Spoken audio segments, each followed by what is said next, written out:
ಹೊನ್ನಾವರ ಪಟ್ಟಣದ ಪ್ರಭಾತನಗರ ಮತ್ತು ಸುತ್ತಮುತ್ತಲಿನ ಅಂಗಡಿಗಳ ಮೇಲೆ ತಹಶೀಲ್ದಾರ್ ಪ್ರವೀಣ್ ಕರಾಂಡೆ ನೇತೃತ್ವದ ತಂಬಾಕು ನಿಯಂತ್ರಣ ಸಮಿತಿಯ ವಿವಿಧ ಇಲಾಖೆಯ ಅಧಿಕಾರಿಗಳ ತಂಡ ದಾಳಿ ನಡೆಸಿದೆ.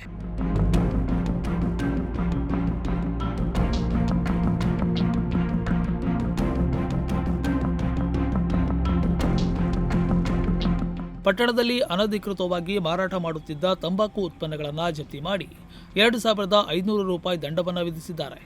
ಮುಂದಿನ ದಿನಗಳಲ್ಲಿ ಇದು ಪುನರಾವರ್ತನೆಯಾದರೆ ಕಠಿಣ ಕ್ರಮ ಕೈಗೊಳ್ಳುವುದಾಗಿ ಎಚ್ಚರಿಕೆಯನ್ನ ನೀಡಿದ್ದಾರೆ. ಈ ವೇಳೆ ತಾಲೂಕು ಆರೋಗ್ಯಾಧಿಕಾರಿ ಡಾಕ್ಟರ್ ಉಷಾ ಹಸಿಗಾರ್ ಸೇರಿದಂತೆ ತಂಬಾಕು ನಿಯಂತ್ರಣ ಸಮಿತಿಯ ವಿವಿಧ ಇಲಾಖೆಯ ಅಧಿಕಾರಿಗಳು ಈ ವೇಳೆ ಉಪಸ್ಥಿತರಿದ್ದರು. Nudisiri news desk, Honnavar.